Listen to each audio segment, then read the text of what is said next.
didn't even really think about it at the time, but all those influences kind of leaked into my playing. And before I knew it, I kind of had a different approach than most drummers, you know, that we play with. I realized, you know, I had stuff on the top, cymbals going. It wasn't just playing these beats. And I mean, if you had to sum me up as a player, I would definitely say I'm a metal player playing jazz on a jazz kit. In a way, you know what I mean? But I mean, Vinnie Colaiuta to this day still blows my mind.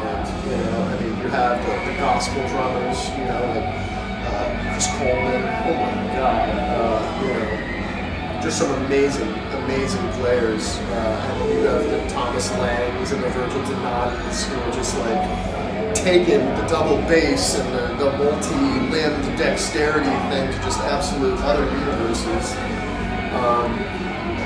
But funny enough, I can still kind of find a lot of inspiration from someone who plays a very tasty groove, like a Phil Gould from Level 42, or a Rayford Griffin from John McConnell. Just solid, deep groove, you know what I mean? Keeping time. All comes back to that, right? We're drummers, what do we do? We keep time. So, I mean, it's nice to play crazy stuff over the top, but if you're not making the music feel good, it's pointless, so. But yeah, influences are all over the place. I mean, I get drum influences from listening to Stravinsky, you know, orchestral music, 20th century, you know. Pretty eclectic music tastes, you know what I mean? All over the place. Another question from the past. Can you tell us something about your experience with Churchill? Sure. It's a question I get asked very frequently. Obviously, which is amazing to me, because I still fans come up and are just like Death Human, and it's amazing to me because that was literally 20 years ago. You know what I mean? I'm very grateful to Chuck. He gave us a tremendous opportunity playing for his band. You know, it really helped Cynic, and it really helped my career a lot. You know, there's a lot of rumors about Chuck and his temperament and his, you know, on and off. And he's a nice guy. He's a mean guy. But I think we were lucky enough to have worked with Chuck in a time frame that was, he had been through a lot at that time, and he really kind of had this fucking attitude. I'm going to have fun, you know, I want to surround myself with the best musicians I can find. And he was extremely open to my ideas and my playing. You know, the funny thing is when I hear the Death records, I would think such cool riffs, man, but like there's so much you could do with the drums, you know what I mean? Instead of just, you know, plodding along. So when, you know, when Chuck was really open to all the stuff I was bringing to the table, you know, it made it that much easier. And again, you know, it's super grateful to him, because it definitely kick-started the whole Cynic thing. I mean, we had a buzz at that time, but no one would sign us because we were so different, you know? And I think the association with Death, you know, it was kind of obvious to Roadrunner that, well, okay, sadly enough, we can make money with this band. That's their motivation, you know. So, yeah, you know, there's good times and bad times, but, you know, it's such a tragedy what happened to him that, you know, I try to erase any of the bad memories and just think about the good stuff, because there was a ton of that. It really was. Now, this is a great moment for us. Yeah. North America with the Sugar Festival in Europe. Which are the projects for the future of Cynic?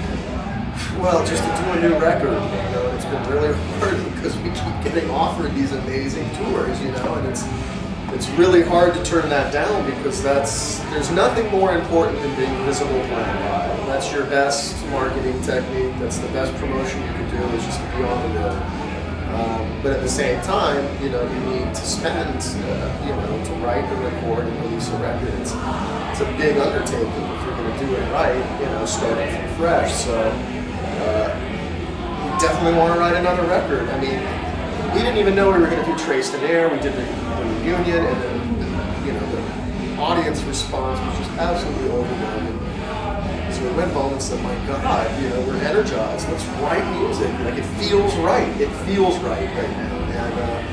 And it's kind of been doing this steady little upward thing. So, quite honestly, every other project is on hold, you know, because this is so kind of time intensive. And so, I mean, just more music, more touring, I'm sure, you know. I think it's such a treat for us because in '94 when we broke up, you know, there was a handful of Cynic fans that got it, but the music scene kind of wasn't, or the metal scene wasn't really ready for it. It was kind of too different.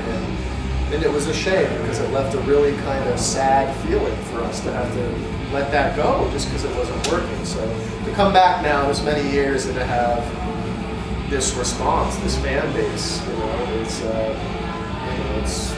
very humbling and very you know, special to us. So we want to make sure we treat it nicely and nurture it. You know?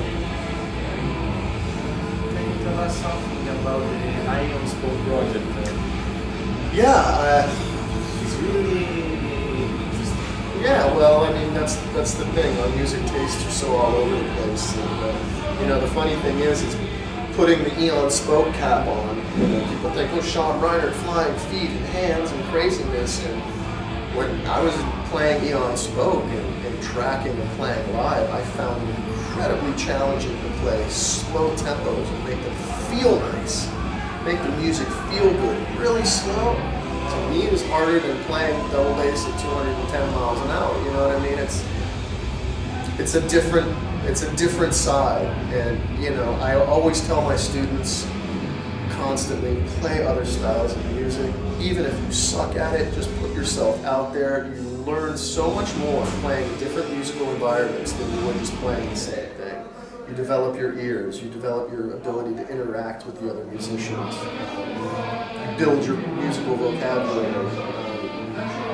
It's really important, you know, and especially in today's metal scene. I mean, the influences are all over the place now. It's really cool, you know, to see bands with keyboards and, you know, tablas and didgeridoos and, like, you know, I think the metal scene is definitely open to new colors, you know.